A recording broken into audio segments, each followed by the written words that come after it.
This is Talkback 721-1290 or 1-800-568-5309. This is News Talk KGVO, AM 1290 and 98.3 FM. KGVO, Missoula's news and weather station. It is good to have you back. It's the Thursday, May 2nd edition of Talkback. Talkback this morning is brought to you by our friends over at Harrington Surgical Supply, where you can feel confident in their discreet and their knowledgeable guidance on a multitude of products and medical supplies. Need your home or business cleaned? Call Phillips Janitorial right away. Get on their list. No job too big or small for them. Their number 406-260-6617. And if you just moved in and need some place to store all your stuff, just call Y West Storage out at the Y on Two Smokes Way. Give them a call for pricing and availability today at 406-510-0590, because at Y West, we're making room for you.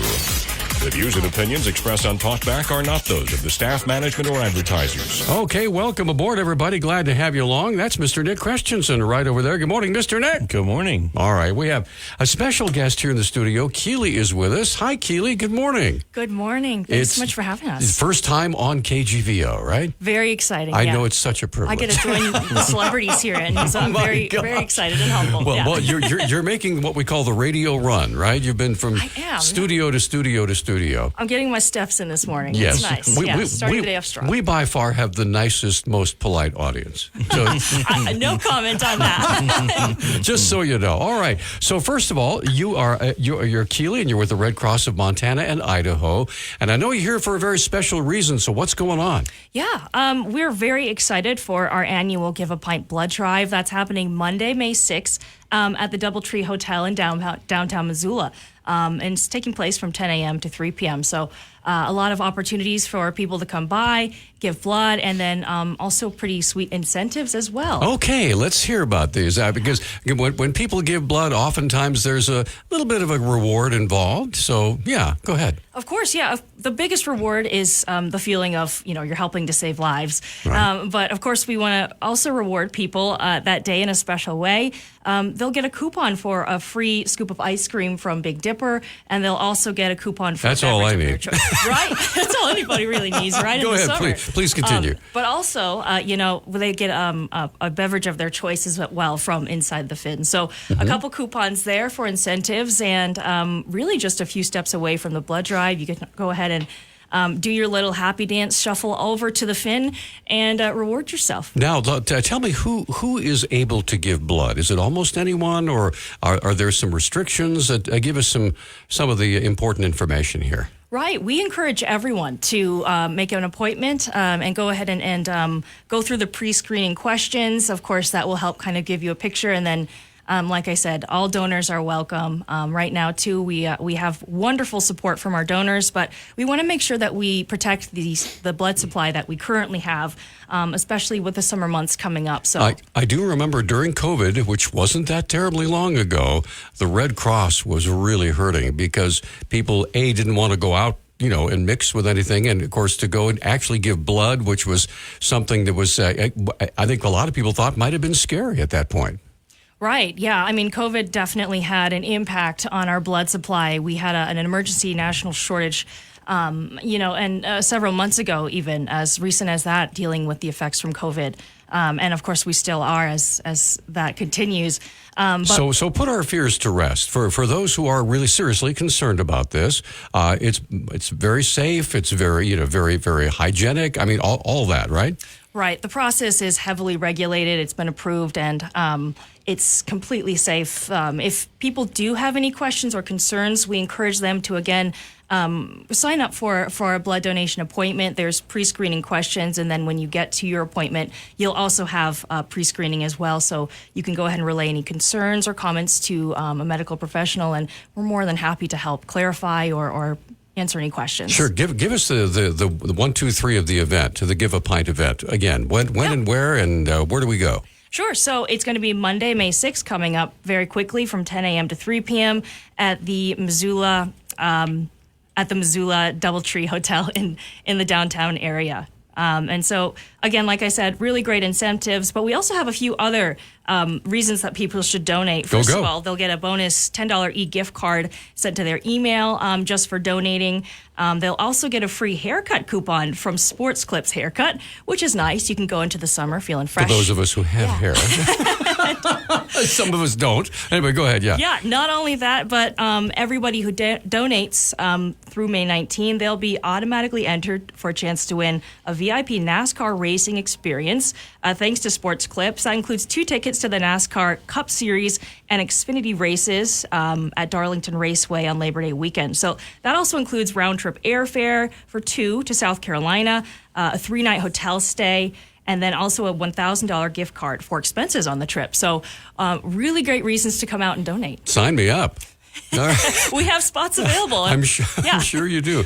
Well, listen, it's been a pleasure talking with you. Is there anything else you'd like to add before we let you go? Yeah, walk-ins are welcome. If people would like to go ahead and sign up beforehand, go to redcrossblood.org or download our Red Cross Blood Donor app. They're going to want to use the code Missoula Give a Pint, all one word, and then select the May 6th blood drive. Choose a time that works for them, and then, like I said, do a little shuffle, happy dance for helping to save lives. You bet. We do want to thank our sponsors as well, Town Square Media. Thank you guys so much for helping us get the word out. You bet. The Missoula Chamber of Commerce, Doubletree Hotel, Finn, and of course Big Dipper. So you guys all made this event possible. Well, thank you, and thank you for being a spokesperson. I appreciate. Yeah, it's great to be here. I love it. And now you're a radio star.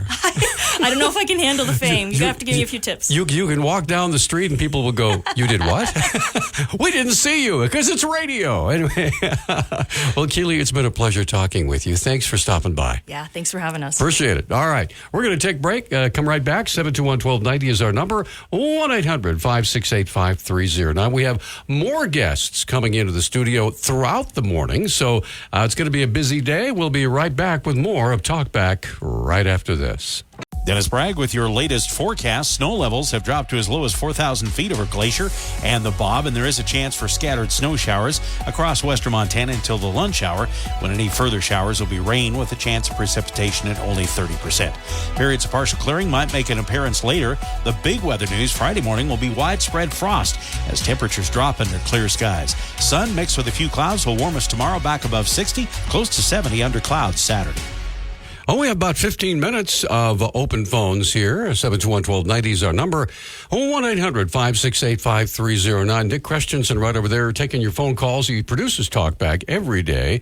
And yesterday, I had the privilege of going to the University of Montana and covering the protest that occurred, the Palestinian pro-Palestinian anti-Israel protest that occurred about 1 o'clock yesterday afternoon. So I had a chance to visit with several of the young people who were there, and Linnea was the spokesperson, and talked about what's going on. And unfortunately, it was as though she had memorized a prepared script. It wasn't something that was definitely coming from the heart, but I will say that the people that were there with her protesting, obviously very, very much in tune with what was going on.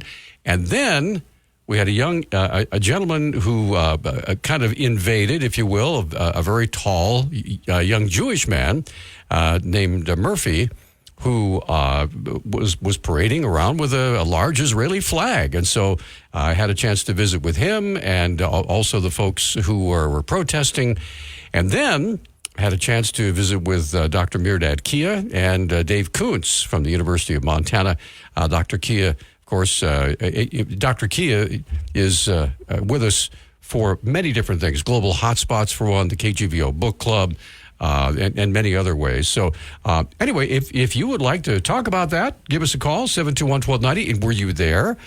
I will say that it was not very heavily attended. I realize there was, it was right in the middle of the school day at the University of Montana, coming toward the end of the school year.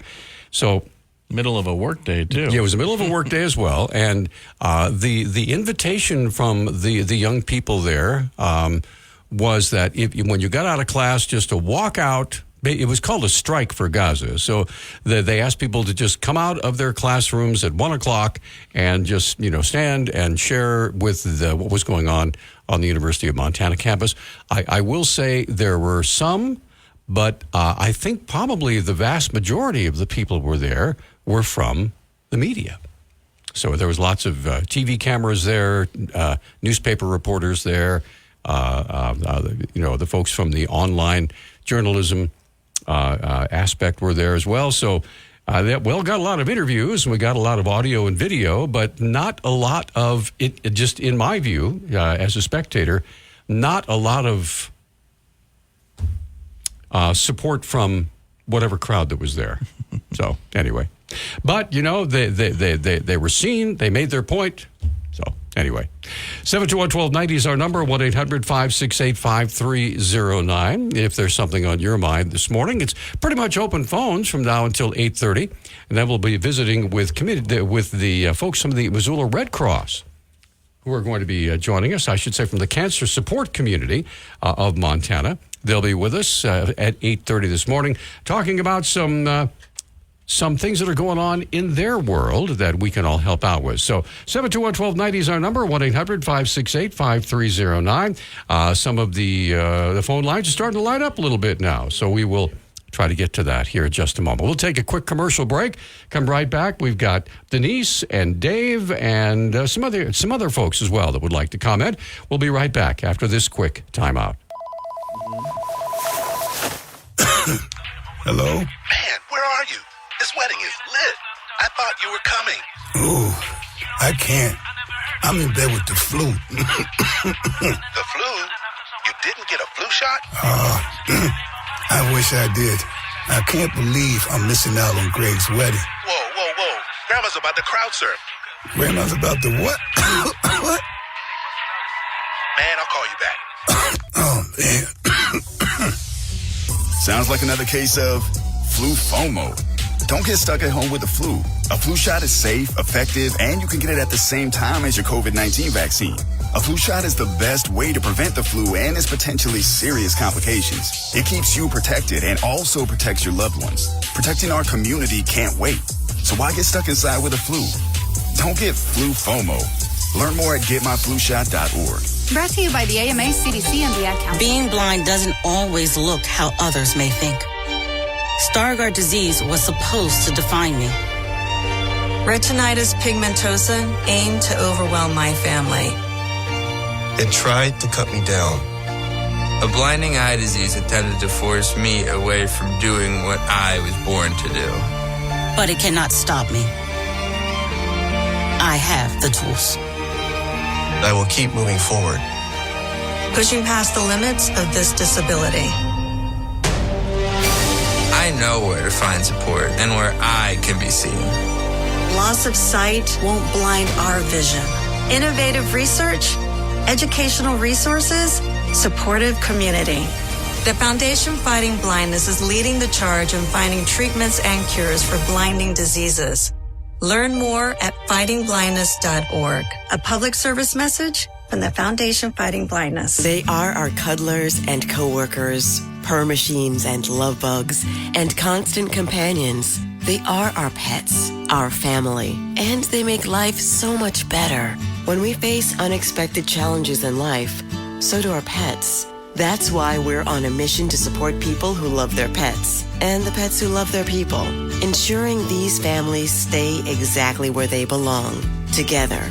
And you have something to offer. With an open heart and mind, there is nothing you can't do. There's no gesture too small or too big when it comes to helping. Whether donating a bag of kibble, sharing an Instagram post of a lost cat, or welcoming a foster pet into your home, every bit of kindness counts. You can help keep pets and people together. Visit petsandpeopletogether.org to learn how to be a helper in your community. This has been a public service announcement brought to you by Maddie's Fund, the Humane Society of the United States, and the Ad Council. Okay, we're back on Talkback of some phone calls coming in this morning on open phones here for at least for the next few minutes. Let's get Denise up first. Denise, good morning. Thanks for calling Talkback. What's on your mind? Good morning. speaking of the university here, I was hearing that a number for the top 5 universities in the nation for their endowments was in the billions. And I'm just wondering if you folks know what the endowments are like for the University of Montana here in Missoula. Well, I will tell you this. There was one of the chants was or the demands basically from the protesters was that the University of Montana Foundation divest itself of any investment in armaments or weapons manufacturing. And I did visit with Dave Kuntz, the spokesperson. He checked with the University of Montana Foundation, and at this time there are no investments in those businesses. So he wanted people to know that.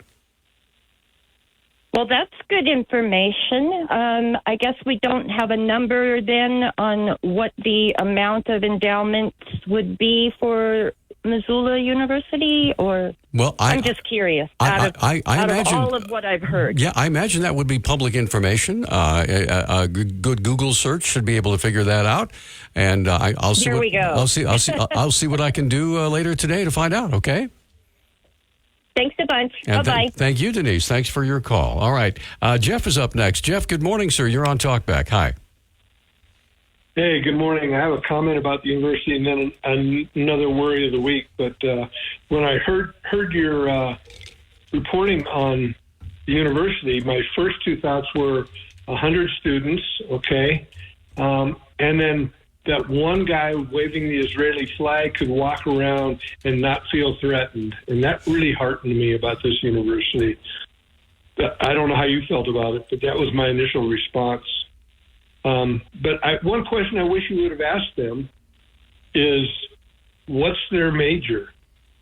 I'm curious as to which students thought that they could skip classes and attend this with impunity. Well, I will say this. It's toward the end of the school year, right? And I'm sure finals are probably now. Nick, you went there. When do they usually have finals? That was a long time ago. I don't know. Things maybe have changed. Well, anyway, I'm wondering. But they are wrapping up the school year. Yeah, they are wrapping up the school year, and I'm sure attendance is not exactly. They don't say, John Smith isn't here. You get an X by your name. This is something that they simply chose to do. I do not know what majors they were. I should have asked, but hey, I was just busy getting information. There you go. But I have something even more important than that, though. Okay. The worry of the week. I read an article about a week ago. It said the world's chocolate supply is threatened by a devastating virus.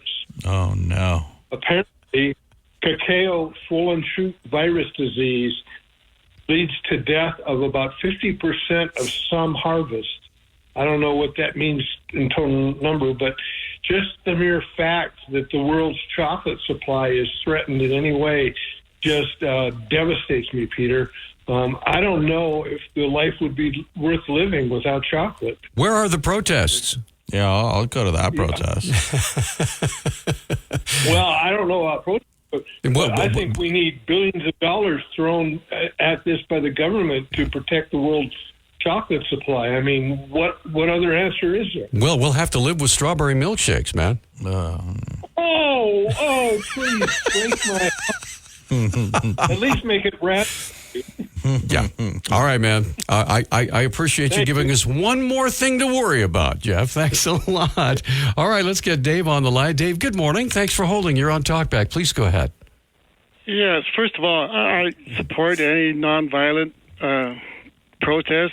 It was definitely nonviolent. Yeah, it was definitely nonviolent. Yes, and that's a good thing. But, there's some complaints that are valid. General Hodges, former Supreme Court commander of U.S. forces in Europe, has been very critical of the rules of engagement that the Israelis have been operating under.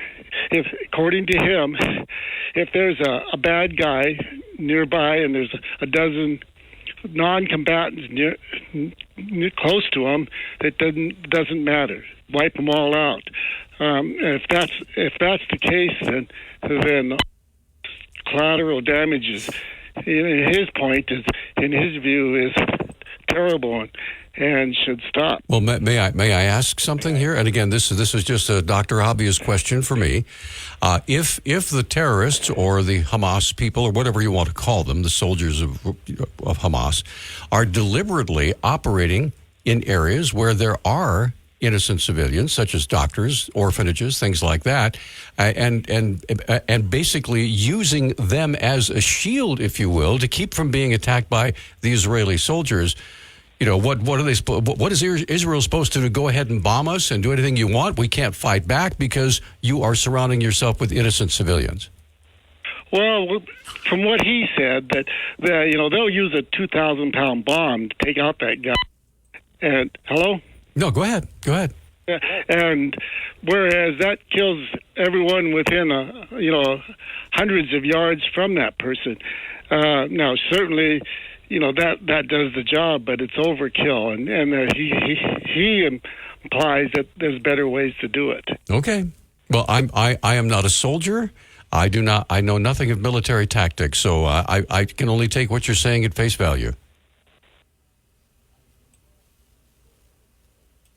Dave, you still there? I think his phone was acting up. Yeah, sorry about that. Okay, well, we're almost up against a break, and we have special guests coming into the studio after we take a quick commercial break. Teresa Nygaaard is going to be with us. She's Development Director with the Cancer Support Community, and they've got a big event coming up in the Cancer Support Community of Montana, which is, by the way, located in the old Cold Springs School building, in case you didn't know. We're going to come right back and talk with these nice folks after this. Dennis Bragg with your latest forecast. Snow levels have dropped to as low as 4,000 feet over Glacier and the Bob, and there is a chance for scattered snow showers across western Montana until the lunch hour, when any further showers will be rain with a chance of precipitation at only 30%. Periods of partial clearing might make an appearance later. The big weather news Friday morning will be widespread frost as temperatures drop under clear skies. Sun mixed with a few clouds will warm us tomorrow back above 60, close to 70 under clouds Saturday. Hey, we are back. This is Talkback. 721-1290 is our number, 1-800-568-5309.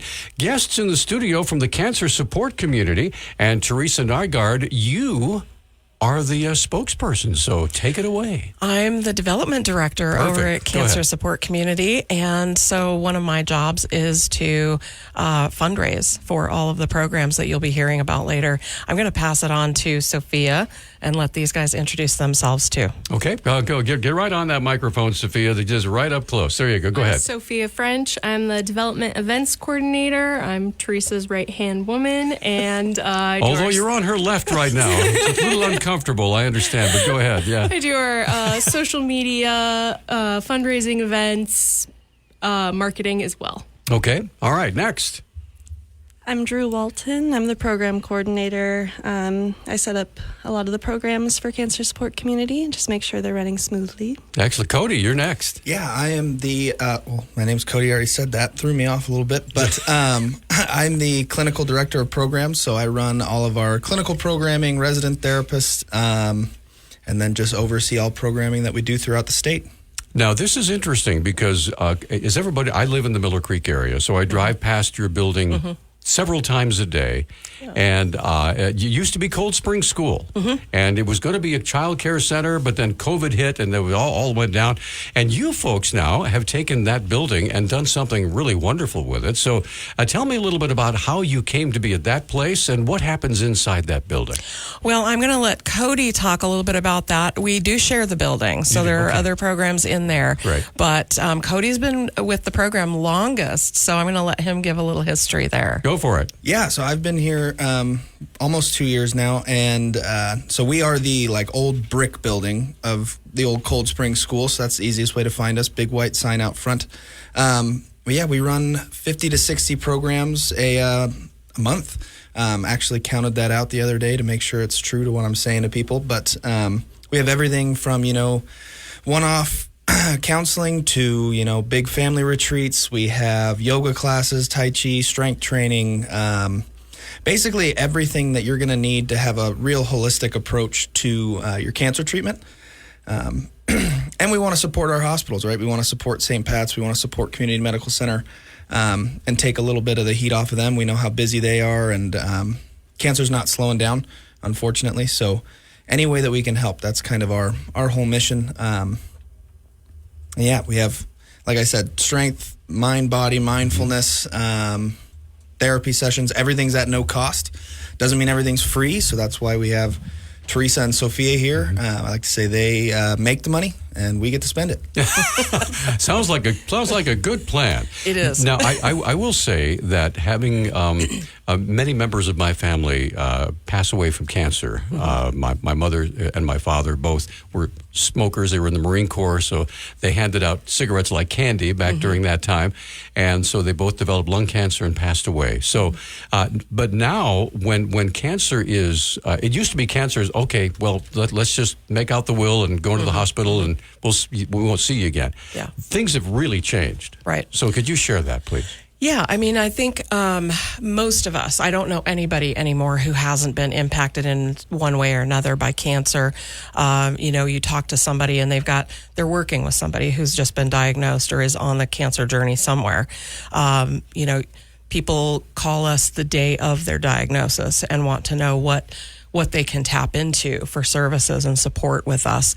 And I think that's the thing that we know is people are getting treatment sooner. We're getting people in for preventative services, which leads to, more frequent early diagnoses, I think. And that way, there's more chance that they can live longer, either with the disease or in a lot of cases, they can get beyond the disease in what we call survivorship. And again, Cody will talk a little bit more about that as a specific. But I think we know that people get really isolated, and we know that people are disconnected from a lot of their regular support systems. And so that's kind of where we come in. We can help people with a lot of different support systems and get them connected with the right resources that they might need and things like that. Now, for people who have a family history of cancer, can we talk about screening a little bit?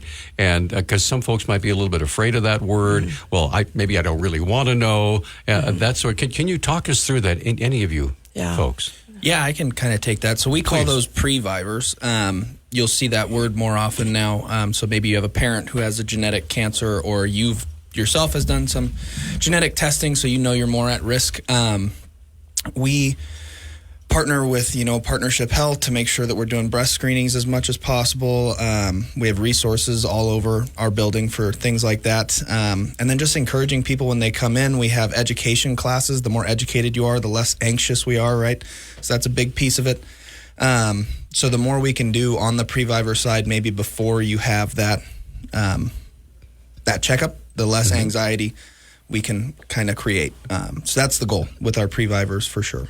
Well, that's good to know. And so when it comes to screening, it's nothing to be scared of, right? It is not necessary. But I know when there's a colonoscopy, they sometimes just knock you out. You don't even know it happened, that sort of thing. Yeah. But there are lots of different screenings for very different cancer diagnoses. So could you walk us through that?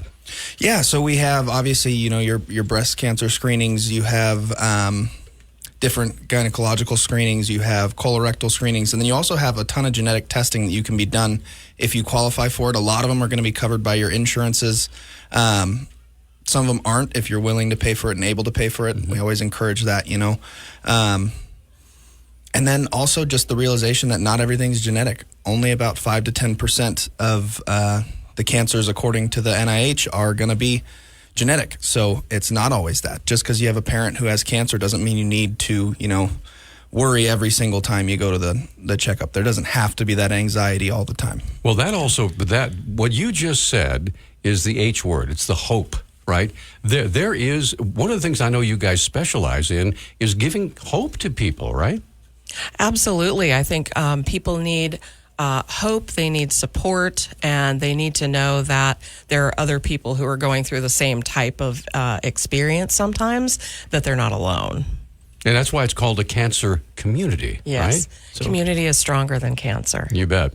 Well, we're going to come right back, 721-1290. But if you have a question or comment, these folks are here. We've got headphones. They can listen to if you have a question or a comment, they'd love to talk with you from the Cancer Support Community Center here in Missoula.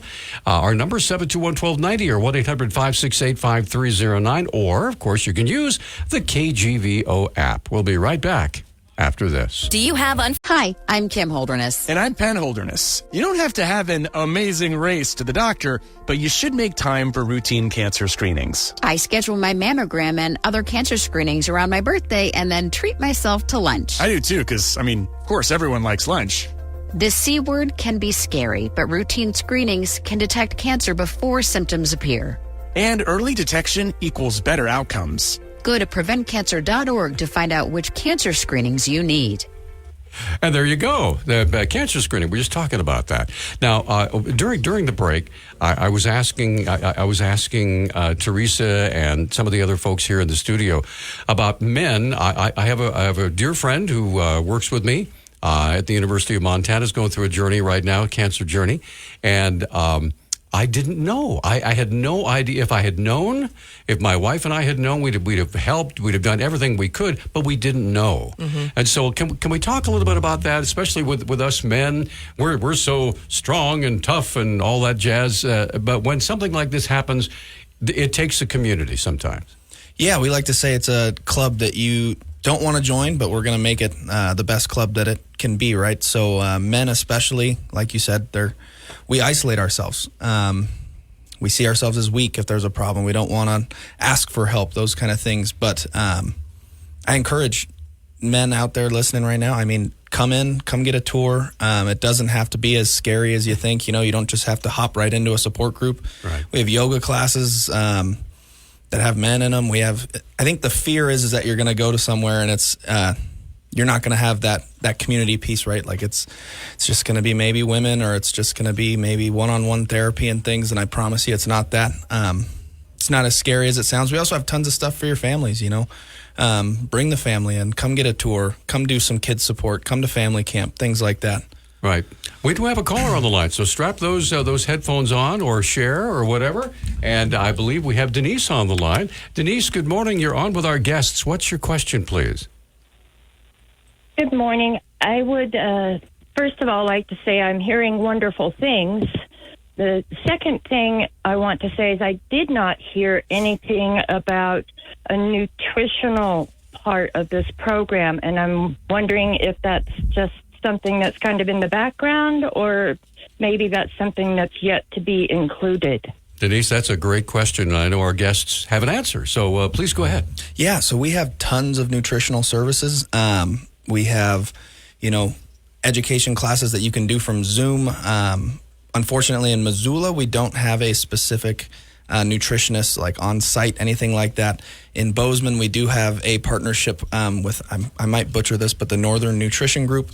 I believe that's their name, so we have that availability to us. And then we're hoping to eventually, build up a partnership with someone who has a teaching kitchen and be able to do that. But yeah, virtual stuff, we have tons. We also have tons of resources to get you connected with local nutritionists, so there's always that option as well. All right, so now you have some special events coming up. I noted from the posters and all the things that you brought with you. Unfortunately, it's radio, so you can hold them up to the microphone if you want. But if you wouldn't mind sharing those with us, what's going on? Well, there's a lot going on for the year, and we wanted to just tell you about a few things. This is the way that we keep these services free to everyone who needs them, because as we know, cancer can be a financial burden to anyone who's experiencing it and their families. So we don't want this to be another burden for people. So the first thing that I wanted to talk about today was, everyone's pretty familiar with Missoula Gives. And Missoula Gives starts today at 5 o'clock. Our kickoff, I'm going to pass this over to Sophia and let her talk about the details of it. But everybody should have Missoula Gives on their radar today. All right, go ahead, Sophia. Let me bring that down to it. There you go. I want to be comfortable for you. Go ahead, please. Thank you. So our kickoff is at Berkshire Hathaway downtown on Higgins, and that starts at 5 p.m. And so if you come in and you make a donation, Missoula Gives is hosting their kickoff event through the Missoula Community Foundation at Plonk. If you make a donation and show... Plonk? Wow. Yeah. Uptown, baby. Oh, yeah. If you make a donation and then show your receipt to the folks at Plonk, you get a free drink ticket. So stop by Berkshire Hathaway first. Come visit us, You bet. donate to Cancer Support Community, and then keep walking down Higgins. There you go. Go get your beverage. Yes, It's yes, a win-win for everyone. Adults only, of course, right? Right. I mean, yeah, okay. All right. So what else is going on? Well, I also want to mention that WGM gave us a donation of $500 to match the first $500 that comes in to Cancer Support Community. That's going to be doubled. So just keep that in mind. Everybody loves to double their money. So beyond that, we've got next week, Friday, I'm going to pass this on to Sophia again, our food truck festival. It's cool. So huge now. All right, go for it. Yeah, so it's on May 10th next week, and it's hosted at the Paddleheads Professional Baseball Stadium, Ogren Park at Allegiance Field. We have over 19 food trucks coming, and they'll be along the warning track. Come there. hungry. Oh, yeah. And they're ready to sell out for the day of. We're expecting a good crowd, and we'll have games on the field, a food competition to see who gets the best dessert or entree, and that is from 4 to 9 p.m. How does one sign up to be a taste tester for this competition here? Would you like to be a food competition judge? My taste is in my mouth, guys. So yeah, you want somebody who's a little bit more of a gourmet than me. So, but please go ahead. Oh yeah. I was just going to say, too, that we want to announce our sponsors for the event. Grail Pharmaceutical, Montana Title and Escrow, Evergreen Home Loans, and Epic Steel are our main sponsors for the Food Truck Festival. Last year, they also had, I think, over 4,500 people there.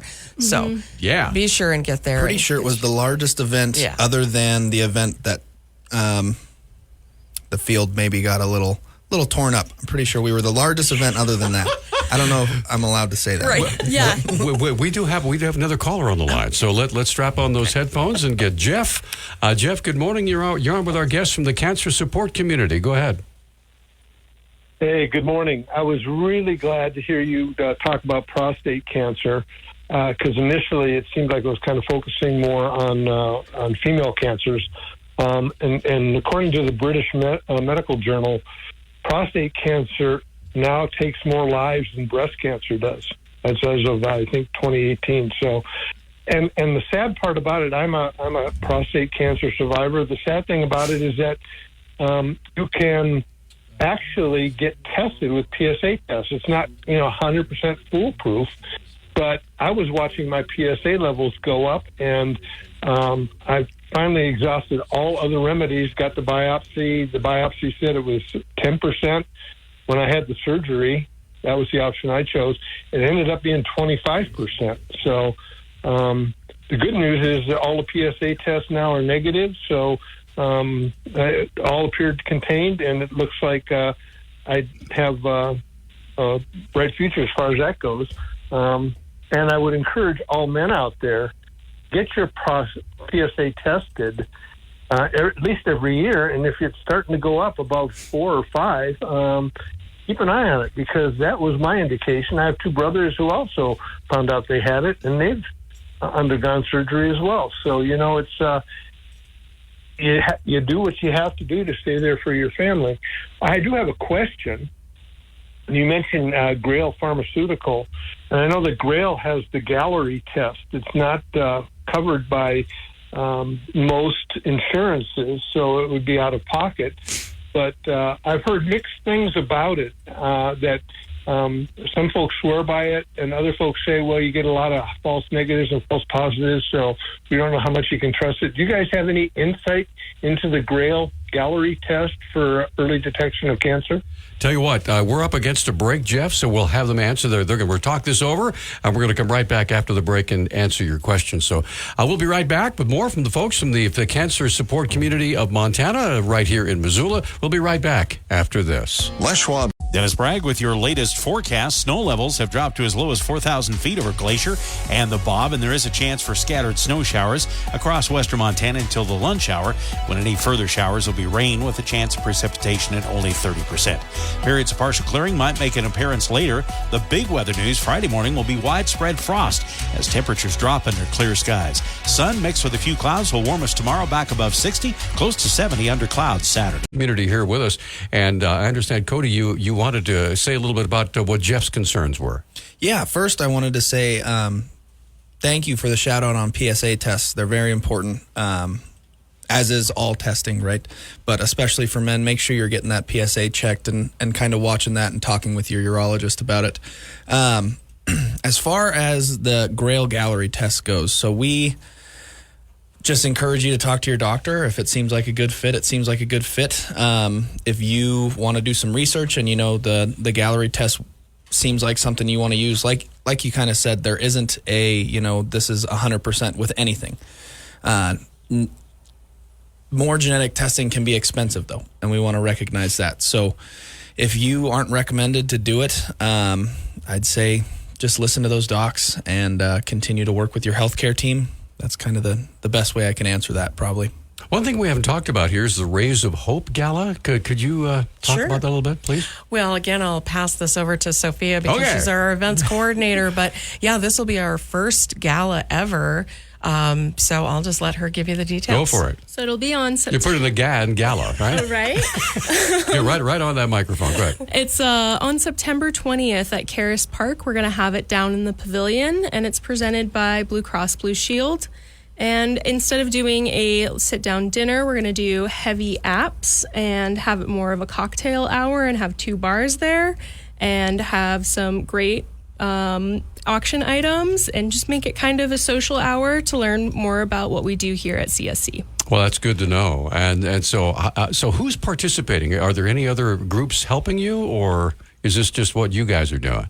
This is just what we're doing. We're, again, trying to make sure that all of the services and programs that we have in place continue to be free for everyone who's been impacted by cancer and needs something from us. So we just want to make sure that we do a little something throughout the year so that we can be in front of the public, make sure everybody knows about us. That way, you have a friend who's going through something, you can tell them, hey, you should call Cancer Support Community, see if they have something that can help you. Okay, we have about 4 minutes left in our time together. I want to hit the high points of all the events that are coming up. For those who may have just joined us, tell us what's going on, when and where and how much. Okay, well, everybody knows Missoula Gives starts today at 5 and ends tomorrow, I believe, at 7. Mm-hmm. We have 26 hours anyway. We want you to give during Missoula Gives, so go on Facebook or our website, find that link. We've got our food truck festival happening next week on Friday the 10th from 4 to 9 at the Paddleheads Field, Ogren Park at Allegiance Field. And then we've got 2 golf tournaments coming up, one in June and one in July. Cool. So please reach out for details on those because everybody loves golf, right? Yeah, absolutely. Well, one guy right there is a great golfer. Right. And Nick's an excellent golfer. Send you the link, yeah. And then Rays of Hope Gala, September 20th. We also have a couple of other things going on, like the banner project will be happening in October, and then we've also got a license plate. What's the banner contest? Well, it's not a contest, but it certainly is something that we do to raise funds and build awareness. Banners go up along the Higgins Bridge, the Bear Tracks Bridge, right. And it will just honor or what's the other word that serve in memory of? Yeah, tribute to in people memory of, who, right, who have a certain specific type of cancer. Because again, I just want to make sure everybody knows our program really deals with anybody who has any type of cancer and is going through any stage of it. So, Excellent. All right, so we still have 2 minutes. So let's talk about why you do what you do. Yeah, and I'm gonna say that we haven't heard much from Drew back there. So Drew, grab that microphone right there. I want to ask you about tell me what you do and why you're working with the Cancer Support Community. Yeah, I think it's a really great organization. It's helped a lot of people, and I was really drawn just to the mission, just to create community within anyone going through such a hard time. But really all of our programs are open to anyone affected by cancer, whether that's like a friend or family or caregiver. So I've been trying to set up a lot of stuff that just kind of brings people together and creates that community. And it's been awesome. I've been here since March, and I love it. All right. Where'd you come from?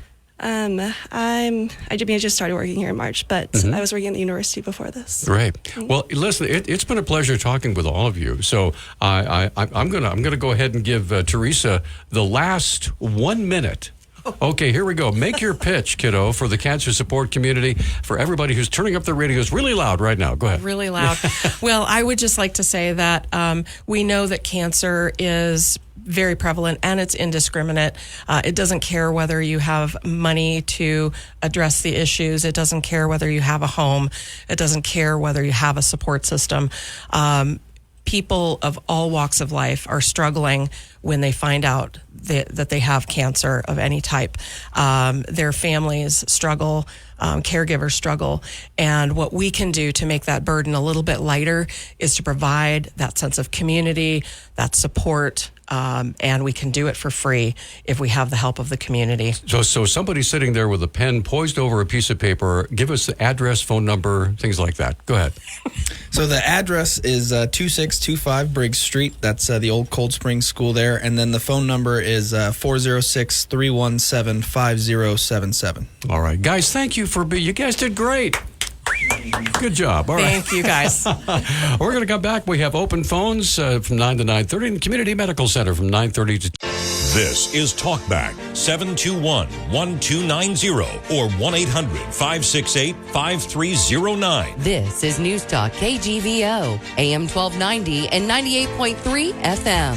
KGVO, Missoula's news and weather station. Hey, welcome back, everybody. It's hour number 2 of Talkback underway. And Talkback this morning is brought to you by Phillips Janitorial. If you have a home or a business that needs cleaning or both, why not give them a call today? Because no job is too big or small for them. 406-260-6617. Also brought to you by Y West Storage. They're located, of course, at the Y at 7099 Two Smokes Way. For pricing, and if they have a storage unit available for you, 406-510-0590, because of Y West Storage, they're making room for you. And by Harrington Surgical Supply, where you can feel confident in their discreet and knowledgeable guidance on a multitude of products and medical supplies. The views and opinions expressed on Talkback are not those of the staff, management, or advertisers. Okay, we are going back and forth, and we have open phones now from now until 9:30, and then the folks from Missoula Community Medical Center are going to be dropping by, and they have all sorts of things to share as well. So, So what's on your mind out there this morning, everybody? 721-1290 is our number, 1-800-568-5309. All right. So, Nick, have you been out on the course lately, or has it been I know it's been snowing the last couple of days. Yeah. We typically try to play Tuesdays. We did not play this Tuesday because the weather was not cooperating, but hopefully maybe get around to playing this weekend. That'd be nice. I'll tell you, I'm playing god-awful golf, so I don't know what happened or what's going on, but the first 2-3 rounds have not been going very well, so I'm not in a huge rush to get back out onto the course right now, but no, I would. It's early. So. I think knowing your intense combative personality, that you can't wait to get out there and say, I know what I'm doing. I know I can do this. Well, that's kind of how I was, but then the same mistake has been repeating itself. Oh, so okay.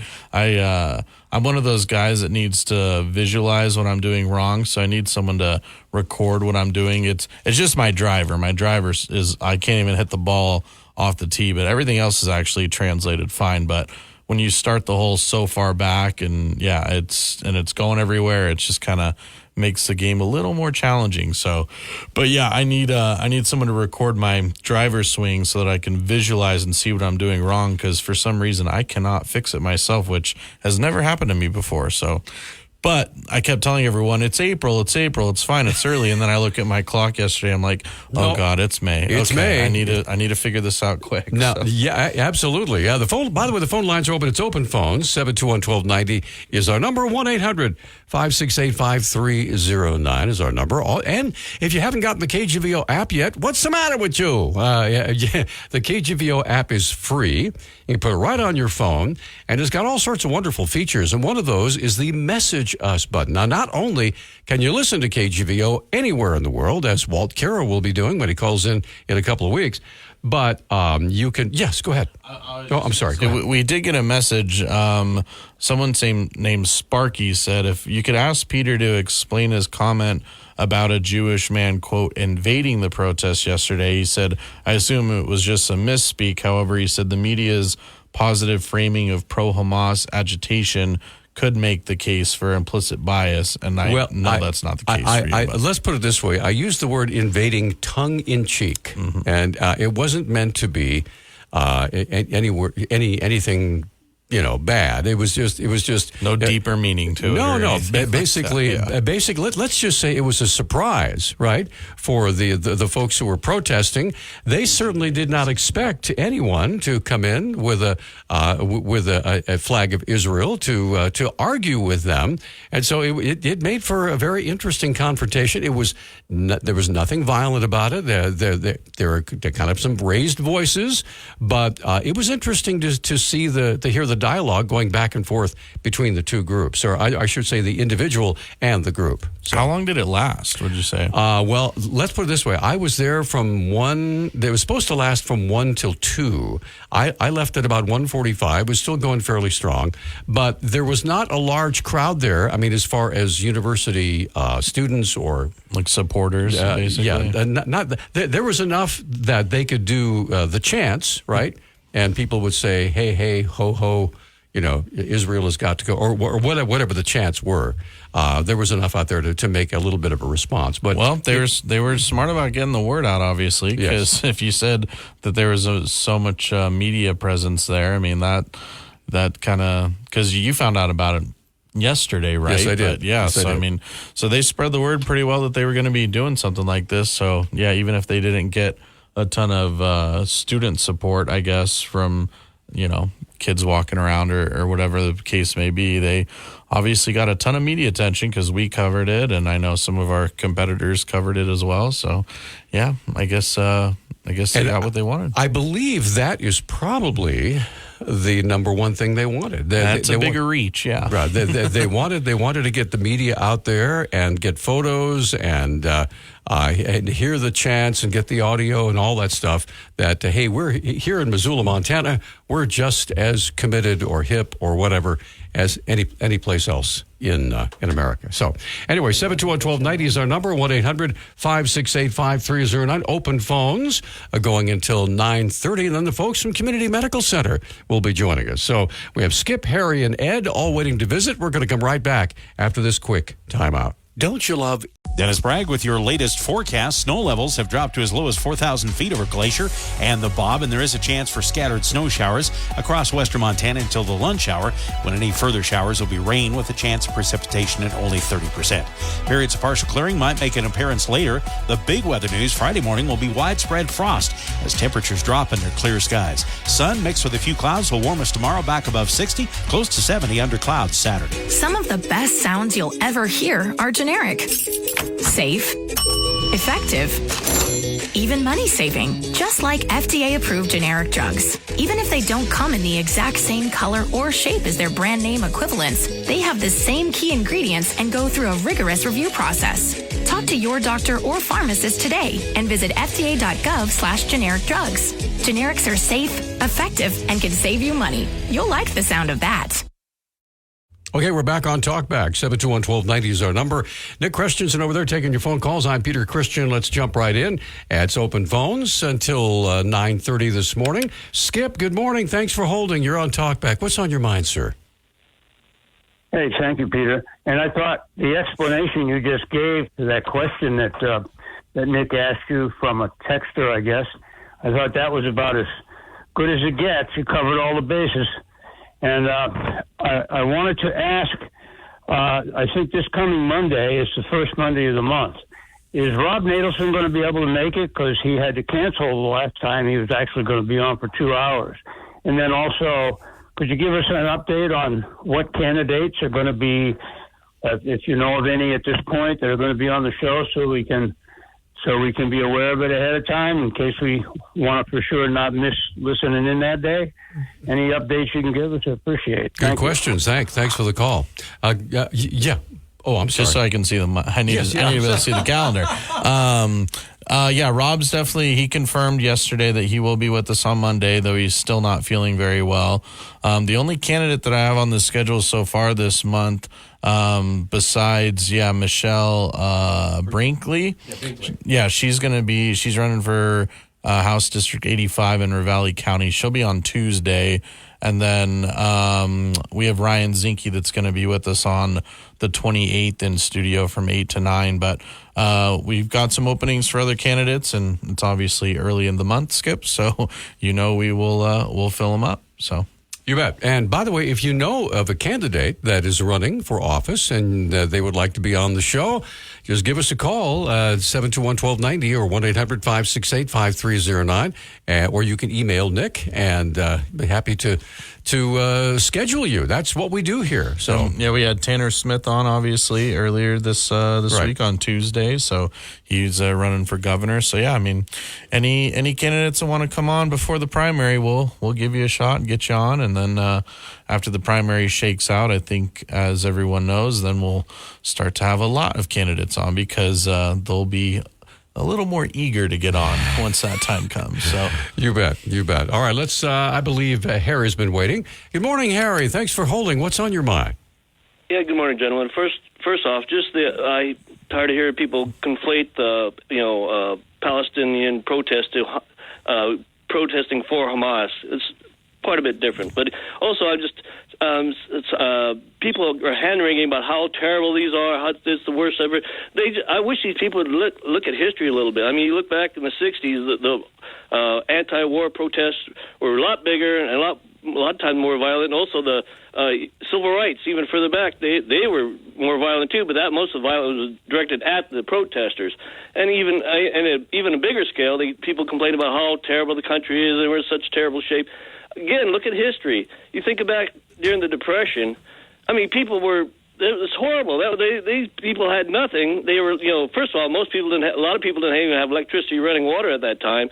And then they lost everything they had. And then right after that, you had the Great War, where people were, rationing. You had nothing to begin with. Now you're getting rationed. But they were doing it. They bucked up. They followed through, and people complain now how it's so horrible.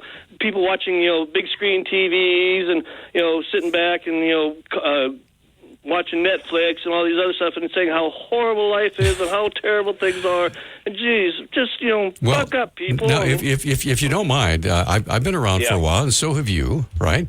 We've been around. I was just telling Nick, in 1971, I was a 17-year-old freshman at the University of Montana when some students took over what used to be called the Student Union building, but is now the main hall, because protesting the Vietnam War. And so there was stuff going on back then with chants and with slogans and all that sort of thing. So with the young, everything is right now. Everything is vital. Everything is, it's got the immediacy of youth. And we older folks, we have a chance to look back and say, back then, but they don't have that perspective. And I'm wondering how many of them actually have studied history, to be able to understand that every generation has the thing it is upset with and wants to change.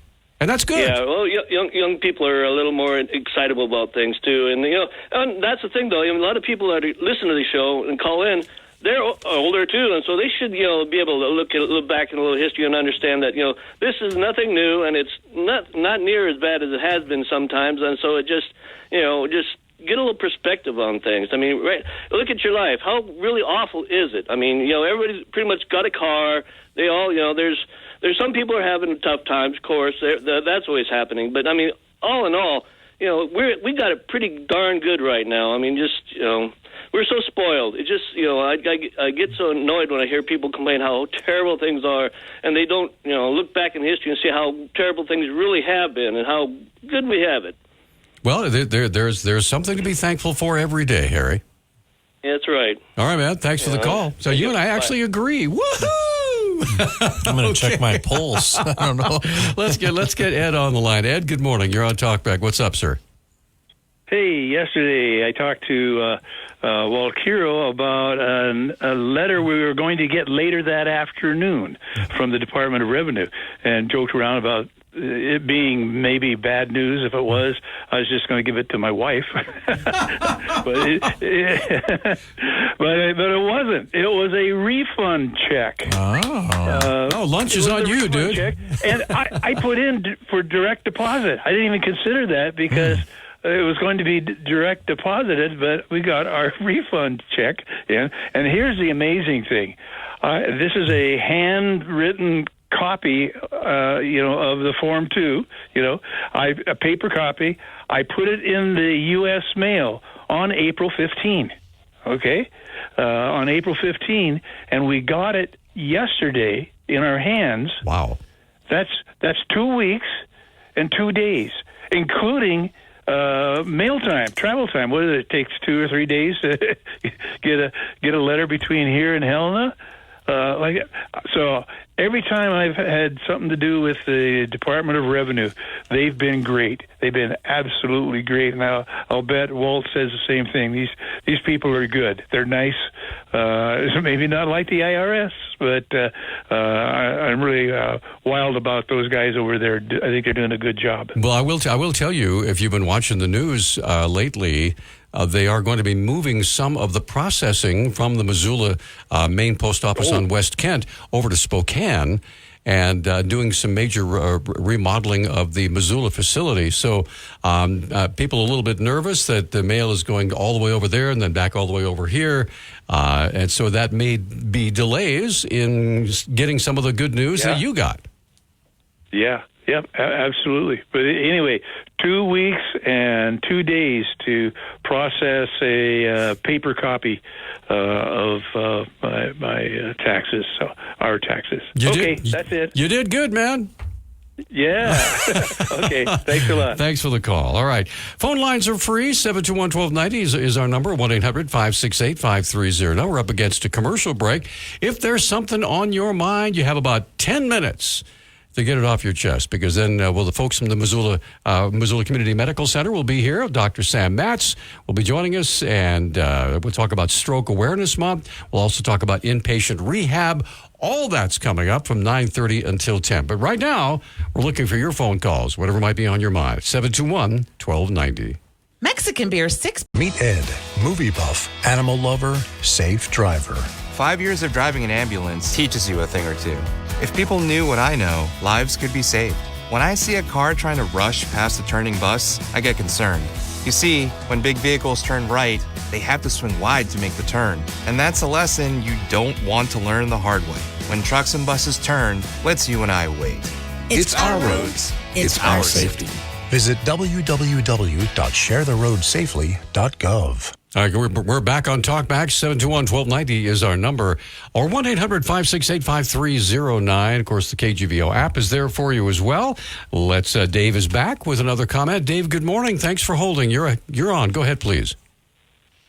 Yes, I thought it kind of interesting that, Christians and Hindus are fighting it out in India, believe it or not.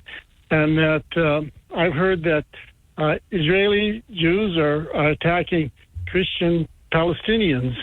And, religion seems to be, sometimes not a good thing.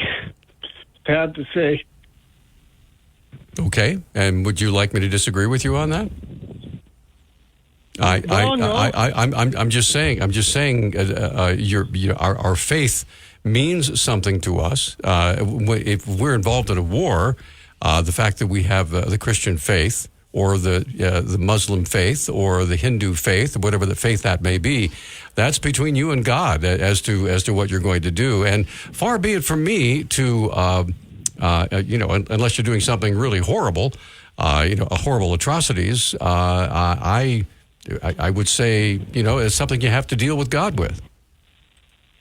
Yes, I totally agree. It just, as a student of history, it just seems like there's been so many wars fought between religious groups. That's true. My religion is the right religion. It's just sometimes I wonder about, is it good for the world or is it bad? That's all. Well, let me ask you this. Let's let's throw something out here. Let's say there was no such thing as religion. All right. And so, what else would people find to fight about? Well, there's always land, food, right? Food, and just that you didn't like your neighbor. I mean, there's always reasons to fight. It's just that it just seems like religion just adds another level to it. That's all. Okay. Well, I don't blame religion. Okay. I just say it just people. I guess we're a very warlike people. We have to find something to fight about, and religion is just one of them. Well, it's maybe that's one of the ways of legitimizing the actions. Is I don't want to say that God made me do it, anything like that, but I wonder sometimes. Yes, I agree. I wonder too. All right, Dave, thanks for the call. 721-1290 is our number, 1-800-568-5309. Hey, we have open phones for another 3 or 4 minutes. I want to take a break now? Yeah, our guests are in studio. Yes, let's just start they early. are. Let's go ahead and take a quick commercial break because we have Megan Condra with us. She's with Community Medical Center. We have Dr. Sam Matz from Stroke Awareness Month, and we have Robert Sears going to be joining us, speech language pathologist. All sorts of things coming up when we talk with our friends from Community Medical Center. We'll take our break now and come right back after this. How is your drive to school? Let me tell you, I had to get my iced coffee first. I just can't seem to put it down. My favorite rapper just announced a tour. My phone was buzzing like crazy. I'm so excited. I had to text all my friends right then to talk about it. Then someone started calling me and... Let's try that again. I turned my phone off right away. I never drive distracted. Visit StopTextStopWrecks.org. A message brought to you by the National Highway Traffic Safety Administration, Project Yellow Light, and the Ad Council. Okay, we're back. This is Talkback. 721-1290 is our number, 1-800-568-5309. We're shifting gears now away from open phones, talking about health, your health, and the folks from Community Medical Center are joining us here in the studio. Dr. Sam Matz is back. Good to have you back, sir. How are you? I'm great. Thanks for having me back. You bet. And we also have Robert Sears with us, a speech language pathologist for the first time. How are you, sir? I'm doing well. Thanks. All right. So tell us what we're talking about today. Obviously, we're talking about stroke awareness. Yep. So please take it away. Sure. So May is Stroke Awareness Month, as hopefully a few folks know. And so we're trying to generate awareness about signs and symptoms of stroke and how we manage stroke, both in the inpatient setting at the hospital, as well as the outpatient follow-up that I manage. All right, so if you don't mind, I'm just going to come right to bare basics here, because I like to ask the doctor obvious questions, and that is, what is a stroke specifically, if you don't mind? Just define it for us, and how can we tell if we're having one?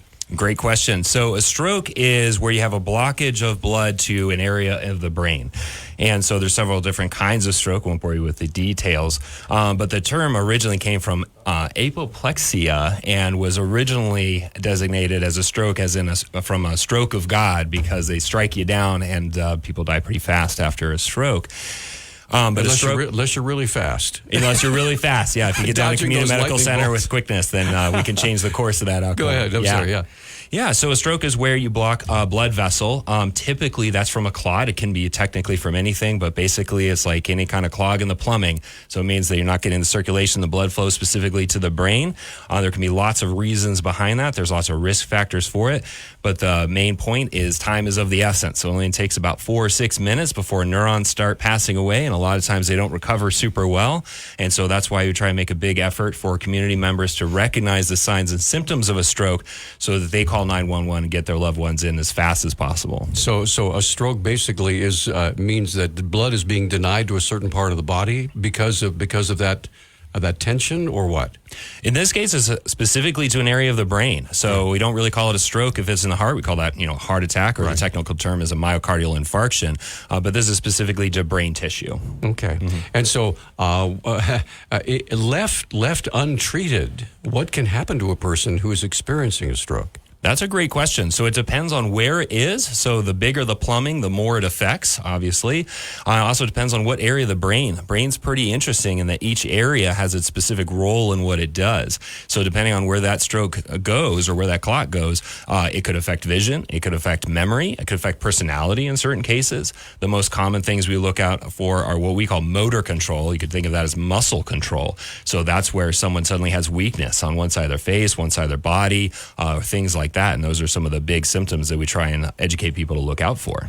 You know, there's an old saying is we are fearfully and wonderfully made. You know, and so when you think about how delicate all the intricacies that are going on inside your brain, especially your brain that controls basically everything else that happens in your body, that good brain health is important. So what can we do to prevent stroke, or does it just happen? Is it just random? Well, let's start with just recognizing a stroke in the first place. Please. And so American Heart Association actually has a great website I was playing with yesterday. They have a couple interactive games that are, I guess, entertaining. You can have a simulator of what your face might look like in an acute stroke. And They have a voice simulator on that of what you might sound like with an acute stroke. I'm not sure how accurate that is, but it was fun. Well, it would be difficult to record someone in the middle of a stroke because who would know at that time? Are you ready? Can I push record now, right? Well, I think it happens often enough. I'll be willing to bet, especially in today's day and age, everyone being on the radio or on the camera, I think it probably gets captured pretty often. But the abbreviation we use is think fast, and for that you're looking for facial droop is the F part of that. So looking for one side of the face that looks different than it did before on hopefully someone else. If you recognize in the mirror, well, that's a different story too. You're also looking for arm weakness, specifically on one side. That could be the arm or the leg, but to fit with a fast mnemonic, we stick with the A. And then also speech. So if someone has new slurred speech or the way they're talking sounds funny, that can also be a sign of acute stroke. And then T is the last part of fast. So T is for time, which means get them to appropriate medical care as soon as humanly possible. All right. So obviously there is a time factor here. If I notice that maybe my wife or one of my kids or someone that I know is having a stroke, get on 911 call and they get there as quickly as possible. Give me the ideal time factor for getting people treatment, and when the ambulance arrives, do the EMTs know how to treat that? That's a great question. So a lot of it's recognition and getting those folks to the right center. So in our area, we don't have necessarily as many choices as you might have in downtown Los Angeles. Right. So it's a matter of just getting them to the closest hospital. In any emergency department, this is going to be their bread and butter to recognize this, treat this as fast as possible. And a lot of it has to do with time frame, and a lot of it has to do with risk factors. So the things we can do about stroke, to be honest, a lot of it has to do with limiting the chances of it happening again. The big things are the clot busters. So these are really powerful medicines that break up a clot, but by design, those are also really powerful blood thinners. So you certainly don't want someone to have a leak somewhere else because you tried to bust up the clot. So there's a lot of very specific rules about using that medicine. The big one is time. The other part is knowing that person's medical history. So if that person has a medical list with them, or if they've recently had any injury, like they recently hit their head, that's a big part of whether or not they can get that medicine. The other technology that's out there, it's less common, but is available in kind of our regional area, is what's called a thrombectomy, clot retrieval. So that's if it's a big clot, if it's in a very specific area. In certain cases, you can actually go in there, just like a plumber would, and take that clot back out of there, get that mechanically out of the way. And the surgery has become, in my opinion, being a terrible layman here, has become almost magical. The things that surgeons can do, not only in something as intricate as the brain, but the other parts of the body. I absolutely agree. And a lot of this is actually through a group. They're not necessarily surgeons per se. They're called interventional radiologists. So the same folks that are looking at your MRI results and sending me a report, some of those folks also do the interventional side, which is mean they do something with those pictures. So under guided imagery, they do a lot of this stuff, and it's become very impressive. A member of my family is involved right now with CT and MRI, and he comes home with the most fascinating stories of what he's learning through basically all the training he's going through. And he says it's like being an astrophysicist trying to figure out, are we going to the moon, or are we just going to look at somebody's brain? Yeah, absolutely. Yeah. The technology is absolutely incredible, and it continues to go at a pretty impressive clip. But those are the signs and symptoms of acute stroke. So recognizing it is the most important, because so you can do something about it, get someone in the hospital, get pertinent care. The next step is after we've done whatever we can do in the emergency department setting, and a lot of times that's either medicines or stopping whatever caused that. So if someone was having, say a heart arrhythmia where their heart was beating in an unusual fashion that caused that, also dealing with that. But the next step is really the rehabilitation while inpatient. So in the hospital, after we've done these interventions, that's kind of the next step. Robert Sears, you're on, sir. All right. Let's talk about what you do.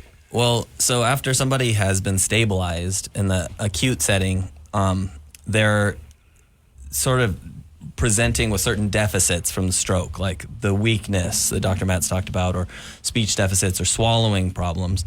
And they're in a critical window where we have an opportunity to help them out. There's a principle called neuroplasticity, which means that the brain can re-pattern itself. And that period is most productive in the first 6 months after a stroke, although it continues for the rest of your life. But the richest time we have to influence recovery is in those first 3 to 6 months. And in particular, in the subacute phase, which is a couple of weeks after they've stabilized. And that's when they come potentially to an inpatient rehab facility like we have at Community Medical Center. And what we do is intensive therapies, 3 hours a day of physical therapy, occupational therapy, speech therapy, to try to get people's bodies, their brains, to reprogram. Reconnect, basically. Reconnect, yeah. Right. So that has to be absolutely fascinating work, because everybody's at a different place, right? Right. And one of the things I'm sure you have to do along with Dr. Matz and the other staff there is determine at what level that patient is coming in at, so you can begin to figure out what therapy to use. That's right on. Everyone's a little different. Where in the brain it happened, like what Dr. Matz was pointing out, radically influences what kind of deficits will present, and could be personality, could be cognitive deficits, could be more motor, more speech, more swallowing.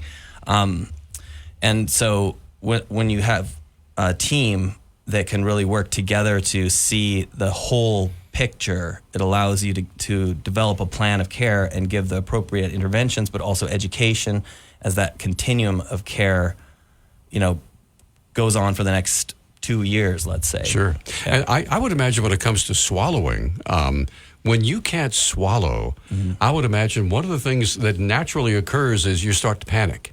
I can't swallow. So if I can't swallow, I can't drink, I can't eat. Yeah. Perhaps something else is wrong with me aside from that. And so the fear level goes crazy on you.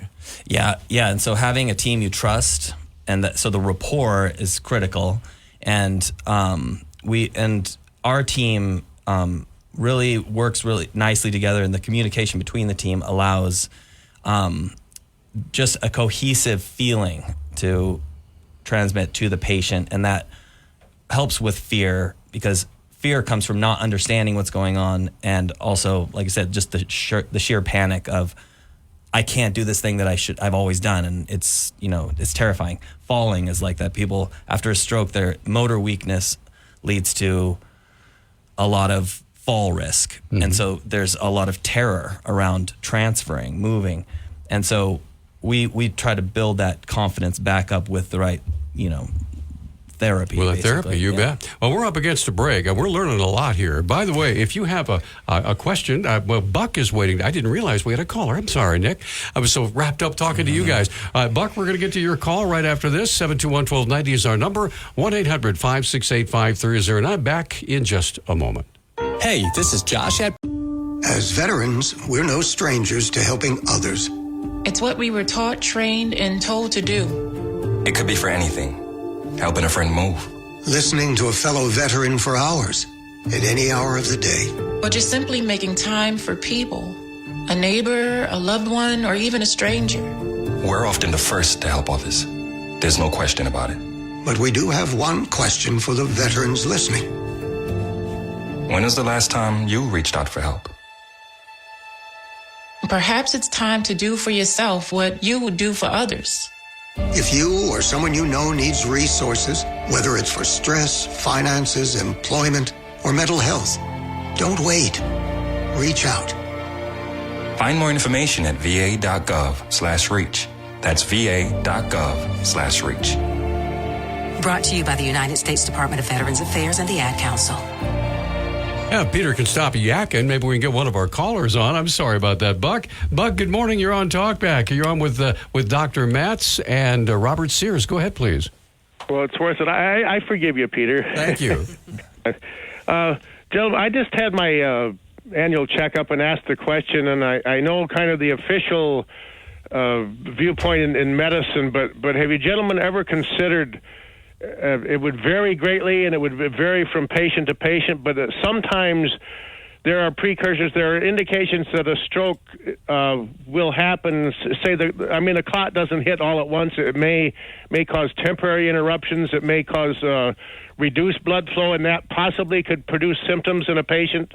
They would be quite varied and hard to catalog, but there might be precursors that would indicate a stroke before it actually occurs. And if we could pick up on those, that would save those people from ever actually having the full-blown stroke. All right, thanks for the call, Buck. Gentlemen, please go ahead. Buck, that's a really great question. And I think what you're kind of dancing around are what are things that we can either recognize in advance or risk factors we can control to minimize the risk that someone does have a full-blown stroke so that they don't have to visit Robert and his expertise. So the biggest things that are out there, some folks have heard of like a mini stroke, sometimes called a TIA or a transischemic attack, kind of an older term. And I've met a lot of patients that view that as like, oh, it's a no big deal. That is a stroke, and that has all the same risk factors. And like anything in medicine, if you've had it once, the chances are much greater that you can have it a second or third time.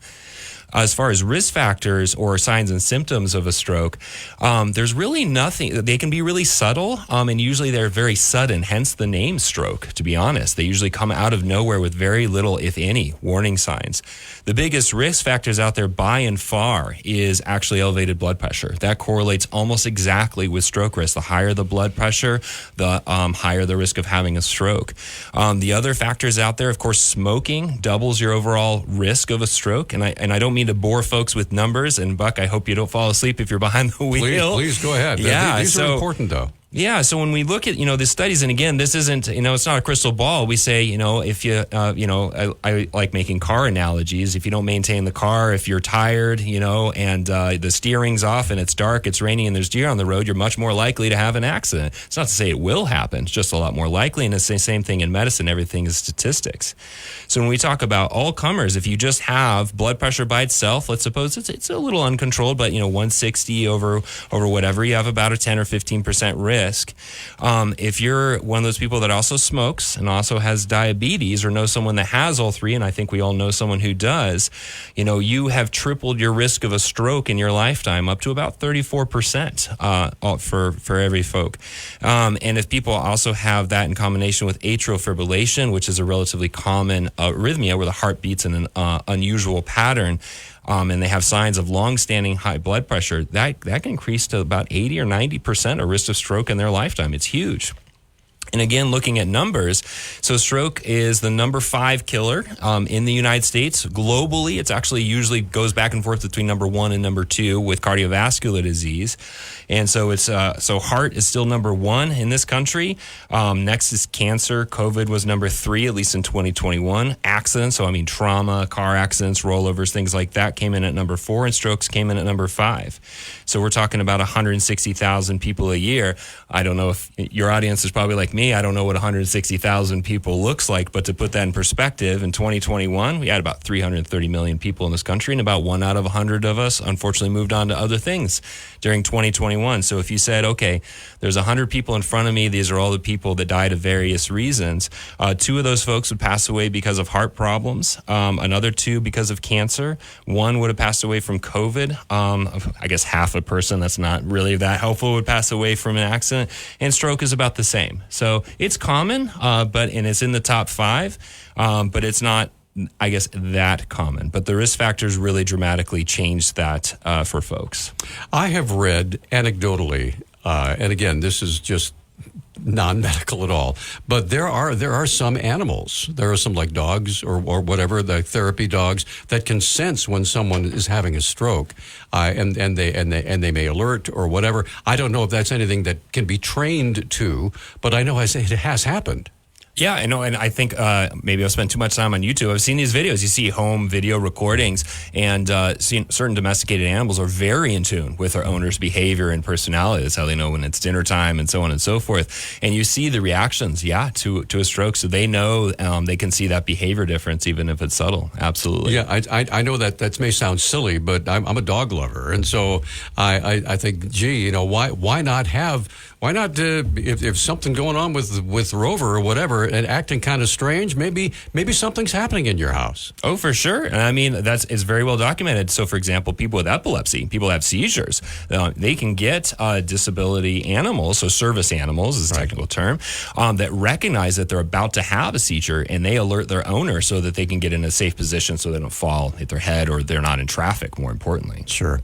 Well, Robert, I know you wanted to jump in here. Please go ahead. Well, what I was thinking is interesting to think about, that the mortality of stroke is there at 160,000 or something like that. But our medical knowledge has advanced to the point where most people don't actually die of stroke as long as they get the appropriate help. So I wonder what the incidence really is.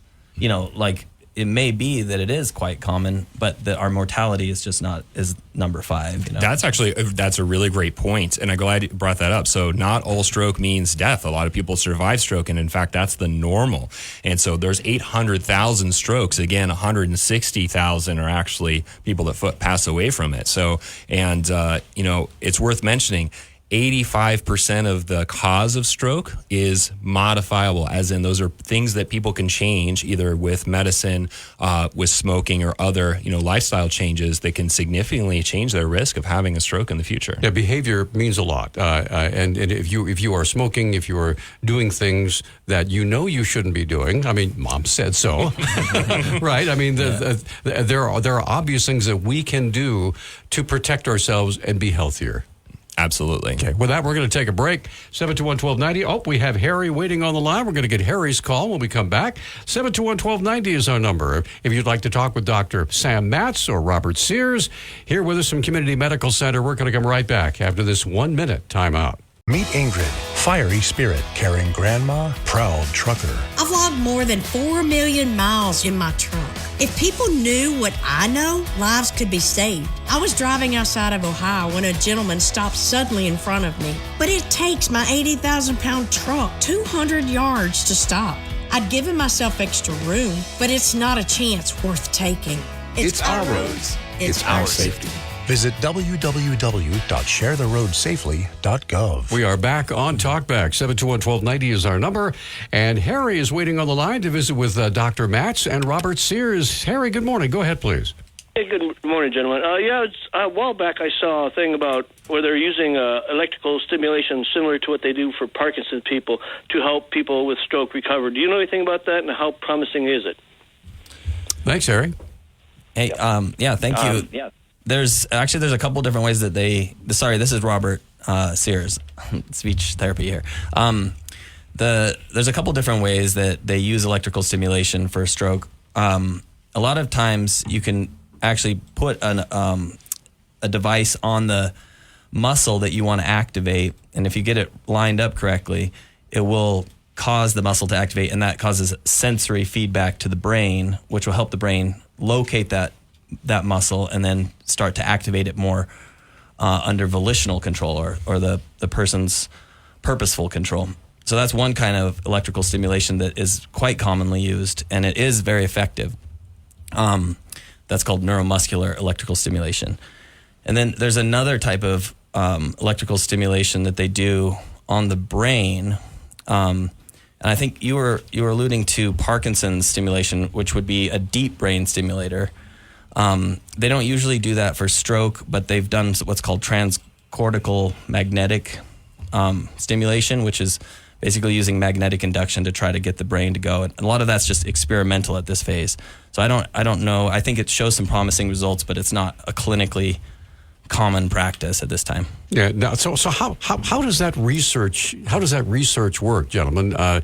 Because obviously you need a starting point. You have a goal, and I'm sure there are various steps that need to be taken to try to achieve that goal. So when it comes to research, what do you folks do, or what do you depend on for results? I mean, that's a great question. So I don't participate in actual active research, so I'm just a clinical doc right now.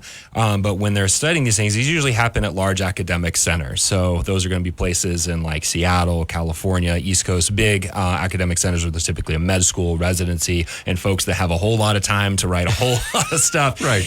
And when we look at stroke, and I don't know if I really alluded to this much on the air, there's shockingly little we actually can do in the moment, to be honest with you. And so there's the clot busters to try and dissolve the clot that's blocking the way, assuming it's a clot, because anything that gets in the way of that vessel is going to block the flow, right? And so if it's a piece of fat, which can happen after a car accident or something like that, there's nothing I can give you to dissolve that fat without dissolving all the fat. And the other thing is going in and retrieving that clot. And when we're talking about actually resolving a stroke, that's really it, other than trying to stop whatever caused it in the first place. So if someone's in an unusual heart rhythm or had a heart attack or stuff like that. And so this is an area ripe for research, because this is a huge, what we call burden of disease, as in it affects a lot of people. And, we don't have a lot like, when someone has a heart attack. There's a lot of different interventions we can do right now, both medicine-wise or in the catheterization lab or otherwise. And so a lot of these come out from doing studies, what we call on the bench. So sometimes animal studies, or sometimes just theoretical, like I wonder if X, Y, or Z would work. You try and prove whether or not that that has the potential to have an intervention, or if it's reasonable to expect it to. And then you start off lightly, usually with basic experiments and go from there.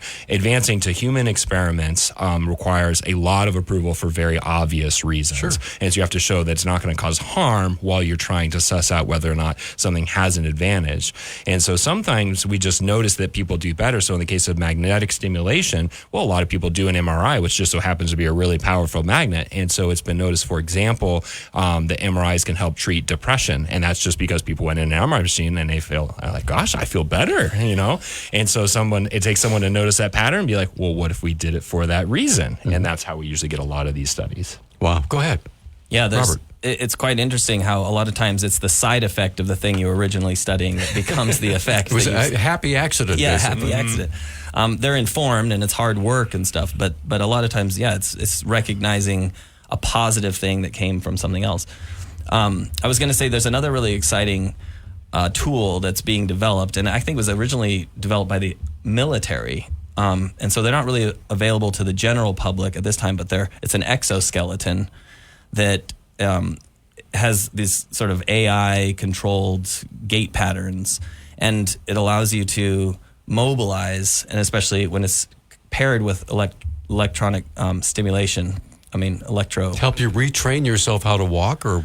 Yeah, exactly. So gait mechanics, training yourself to walk paired with the neuromuscular electrical stimulation, and it has pretty amazing results. So that's another thing on the frontier.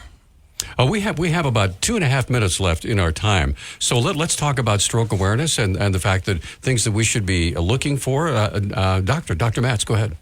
Sure. So just to kind of loop back around to what we were talking about at the beginning of the session. So the mnemonic is FAST. A lot of people have heard that. And so again, that's recognizing, a facial droop, especially on one side of the face, arm or leg weakness, speech changes, especially slurred speech, and recognizing that time is of the essence. And the American Heart Association has an excellent free website. People can poke around on there and practice these skills if they're interested. And then also encouraging their loved ones to make some changes, right? And so that's where I come to play. I'm a family medicine doctor down at Community Medical Center. And so my bread and butter is trying to prevent these things from happening in the first place. And I could tell you, as a society, we're a lot more reactive than proactive, especially in areas like this. And so it makes a whole lot bigger difference to get that blood pressure under control. Consider, either cutting down or quitting smoking before something happens rather than after it's already done its damage. So Robert, in case we don't follow these wonderful recommendations and we come in to see you, tell us what you can do to help us.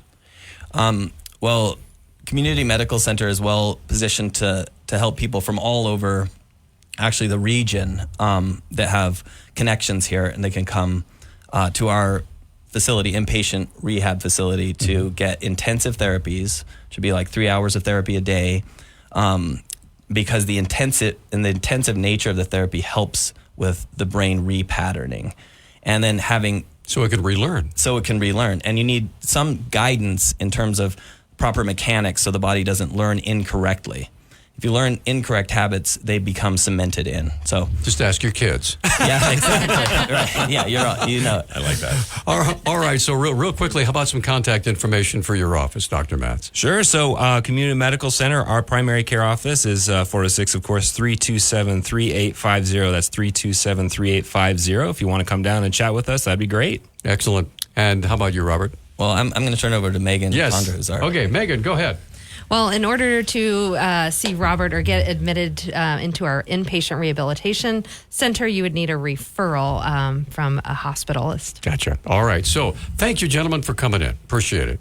Always a pleasure. Yeah, thank you. All right, so Nick, what's coming up tomorrow's fabulous show? We'll start with, obviously, our crime report from Matt Jennings, and then we'll kick around open phones for about 20 minutes.